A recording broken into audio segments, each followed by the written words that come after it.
ang istorya, huwag kalimutan mag-subscribe bilang suporta sa ating channel. Centrum Kids Multivitamin Gummies for growing kids. Try now! Mahalaga paalala, ang Centrum Kids ang hindi gamot ang hindi dapat gamitin paggamot sa anumang uri ng sakit. Oras na para magsama-sama ang pamilya.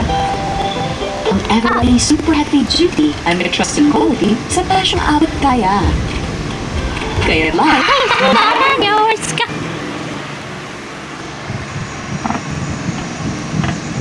Tita, mauna na po kami ha. Sabi daw. Dali, tara na. Asan na pala yung malalator mo? o siya, sige. Brico, 1 linggo lang ha. Gagawin. Ibabalik mo dito sila ni pagkatapos ng 1 linggo. Opo, pangako po yun. Uwi po kami pagkatapos ng 1 linggo. At saka mag-iingat kayo doon. Yung lugar nyo kasi ang daming naman eh. Huwag mo siyang hahayaang lumabas mag-isa.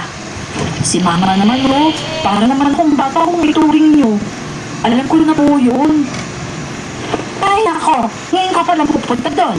Iba ang lugar na sa lugar na alam mo. Kung mapayad lang ako kasi mapilit ka. Eh, basta yun. Huwag kang gumala mag-isa doon. Karapatan man ng mga taong may malakas na usog doon. Oo na po, mama. At tatadaan ko po yung mga bili nyo. Magbubulisa po ako lagi ng luya. Pangako ko po yan. Sa panahon noon ay wala akong pakialam kung totoo ang aswang. Hindi ko naman kasi naisip noon na makakatagpo ako ng mga katulad nila. Basta noon, sumama ako kay Kuya Brick pauwi sa kanila. Nakininda po ako at yung kamag-anak namin sa side ni Mama, taga-probinsya. Wala akong nakagis ng ama at si Mama, mukhang malaga pa talaga siya. Halos magkapatid na halos kami kung tingnan. Yun nga lang, hindi ko siya masyadong kamukha. Ayon kasi sa kanya, mas kamukha ko ang tatay ko. Kaya mas maganda siya sa akin. Ako kasi, may kapanguan ng ilong ko at sa mama ko, parangos. Kaya pagdating sa mga lalaki, mas tinatanong pa nila si mama para ligawan kumpara sa akin. Oo, mabuti naman na pumayag yung mama mo na sumama ka sa akin. Ang hirap kasi doon. Dalaga ka na pero kung ituring ka na parang 10 taong gulang ka lang. Eh, ganun talaga. Mahal kasi ako ng mama ko eh. Pag para nasa sula ko, sa tanghali, tatawag pa yun kung kumain na ba ako. Kung ano daw ulam ko. Sabihin ko pa nga raw yung totoo. At kapag yung ulam na sinabi ko, masama sa kalusugan para sa kanya, sinasabi niya palitan ko daw. Bumili na lang daw ako ng iba. Tapos sa hapon pa lang, pag walang open gate para sa uwian, tumatawag pa yun kung pauwi na raw ba ako. Huwag na raw akong gumala kung saan-saan. Ilagi siya praning mo. Eh, may trauma na kasi dun sa nangyari dati. Nalipapasok na hulapper dun sa convenience store. Tapos nandun ako sa loob. Sa daanan, first time Oo nga ever. pala, no? Eh, paano ka nakalabas doon? May mga estudyante na saktan doon. Nagulat ka lang. Mabuti, hindi ka sa isa sa mga yun.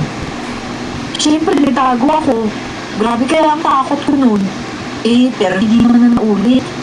Yun nga lang, si mama, takot na takot talagang hayaan akong maggala. Pag uwian na, kailangan umuwi na agad ako eh. Pinsan ko nga po pala si Kuya Brick. Pero sa lahat ng pinsan ko, Kulang pala. siya lang ang nakilala ko. Kasi siya lang naman ang nakakapunta sa lugar namin. Bata pa ako noon, bumibisita siya sa amin. At ako naman, hindi ko lang kapag nandyan siya. Sa father's side naman, wala akong nakilala. Kasi nga kahit papa ko, hindi ko naman nakita. Sumakay kami ng barko noon, pauwi sa probinsya nila Kuya Brick. Nato, Sa Sir Instant Boutique, damit sa kakalaw! Sir Instant Heat in 2 minutes. When the lion kept following the man, trying to pounce, it looked scary, but the man wasn't afraid. This lion, as a cub, had been abandoned by its mother because it was too weak. The man found the cub, took it in, and cared for it like family. The lion grew deeply attached to him, scared of being left alone. At night, it would climb. sumama ka na sa akin. Umalis na tayo dito. Ako po si Lucy.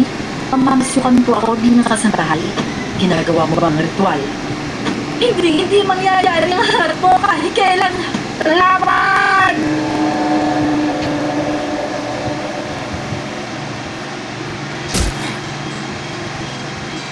Isang araw po, Miss Flor, itago niyo na lamang po ako sa pangalang Lucy. Nais ko lang pong ibahagi sa inyo ang aking karanasan. 11 taon na nga. Sumamit pa. Yung mga panahong ako'y naghahanap ng isang trabahong may mataas na sweldo. Trabahong nagdala sa akin upang ako ay makatuklas ng isang lihim na hanggang ngayon ay pinagsisisihan ko kung bakit ko patinigtas. Bago ko po simulan ng istorya, huwag kalimutang mag-subscribe bilang suporta sa ating channel. Do not step. Nagsimula po yun, Miss Flor, nung ako ay magdadalaga pa lamang. Iba po kasi ang pinasukan kong trabaho sa aking baryo. Nagduto sa karinderya, tindera ng isda, tindera ng kulay sa palengke, o di kaya tagalinis ng kalsada. Lahat ng mabababang trabaho. Yun nga lang, ay mababa rin ang kita at sweldo ko. Kaya hindi sapat sa mga pangangailangan namin. Isang araw noon, nakakita ako ng karatula sa baryo namin. Teka nga lang, ano to? Kasambahay for hire? Tapos kailangan 18 to 25 years old? Walang asawa? Masipag at pagkakatiwalaan? Magkano naman ang sweldo? Ha? 20,000 pesos? Naku, kailangan ko to. Ako na to. Naalala ko pang iyon ang nasabi ko sa sarili ko nung makita ko ang trabahong yun. At ang sweldo, nakakalula. Pwede pa daw madagdagan base sa itinakita kasipagan ng kasambahay. Isang agendang noon ko pa naririnig ang lokasyon, ngunit hindi ko pa napupuntahan. Tama po, ang asyendang yun ay matunog na noon pa man sa bayan namin. Hindi dahil sa tagay na kayamanan ng pamilya nila. Nag-aaral pa lang. Ang asawa po ni Tito Robert ay na-stroke. Hindi makapagsalita ng maayos at lagi lang nasa wheelchair niya. Isang malaking pakwan naman ang binili ko para sa kanya, Miss Clark. At puso din po ang dalandalan doon, kaya bumili din ako para gawing juice. Dinagdagan ko rin po ng hinog na mangga at grapes. Abay, tama na yan, Daniel. Sa dami nito pinamili mo baka hindi na natin ito kabit-bitin. Sige pa dito. Ikaw, Tantan, may gusto ko bang bilhin? Kahit bagong sombrero lang, kuya, ayos na po. Anong sombrero na naman? Ikaw na bata ka. Gagamitin na, kuya. That's what kilo. Ay, nanampas stay. Hindi ko yung sabon ko. Pero kaya na, Ariel with Tony. Mas gising, mas kabiyan. May 10 minutes, power break. Ang may gawin, hindi mata, hindi sa Ariel. Kailangan ko pang bumalik sa bahay. Dito na lang tayo, ma'am. Mas ligtas tayo dito. Pumasok kami sa simbahan. Napansin ko may natutulog doon ng mga pulubi. At ilang matatandang nagdarasal kahit magagabi na. Naupo kami sa pinakamalapit na upuan sa may altar. Bakit ka umiiyak? Gusto ko po talaga humingi ng tawad sa nangyari, ma'am. Hindi ko po sinasadya. Hindi ko naman po intention na nangyari ito. Ano ba yun? Hindi ko Ram, dito ka lang pala hagdan. Diretsuhin mo na ako. Ma'am, hindi niyo po tunay na nakakahawak niyo. Ano? Yan ba yun? Sa ibang pamilya po ang anak na hawak niyo ngayon. Naghahanap na nila. Ako po ang ginugulo Ano nila. mo? Sabay po kayong nanak ng araw na yun. Naipagpalit ko po sila ng kama sa baby area. Pero hindi pa sila nalagyan ng tag. Ha? Oo, paano mo nasabing... Paano mo nasabing totoo ang lahat ng to? Maniwala po kayo, ma'am. Hindi ko agad nasabi dahil natatakot po akong matagal sa trabaho. Pero nireklamo po ako ng kabilang pamilya. Kaya wala na po ako sa ospital. Nakakatakot po sila, ma'am. Hindi na po ako makatulog simula nun.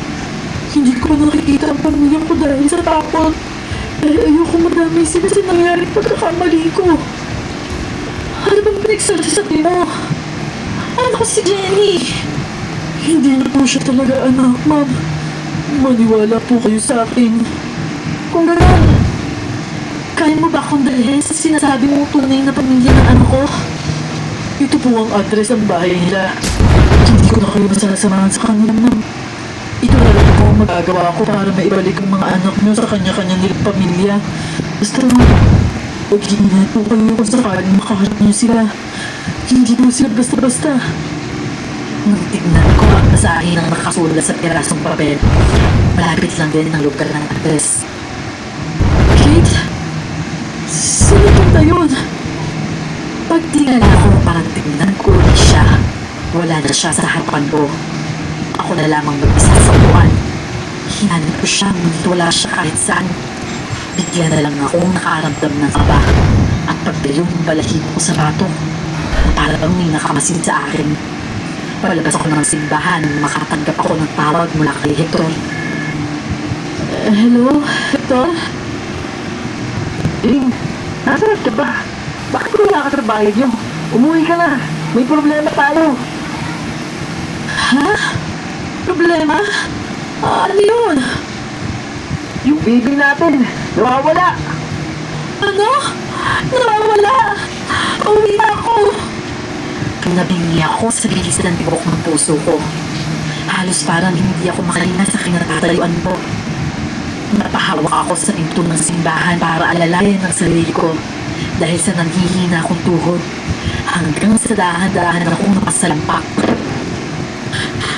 Diyos ko po! Ano ba itong napasok naming problema? Hindi ko na alam kung anong dapat uurahin ng mga oras na yun. Nagkuhan ako ng marinig ng boses ni Hector sa pagkakas niya. Hindi ka na pinapagtalimpawad na. Pinutol ko ang nina at saka ako humarap sa simbahan. Sabay tingin sa krus. Ano ba kasalanan ko para bigyan mo ako ng ganitong problema? Kinakausap ko siya at tinatanong para pang sasagutin niya ang mga yun. Gusto ko lang namang magkaroon ng magandang pamilya. Gusto ko lang namang magkaroon ng anak.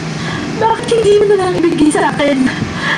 Bakit kailangan magkaroon pa ng ganito bago ko makuha ang gusto ko?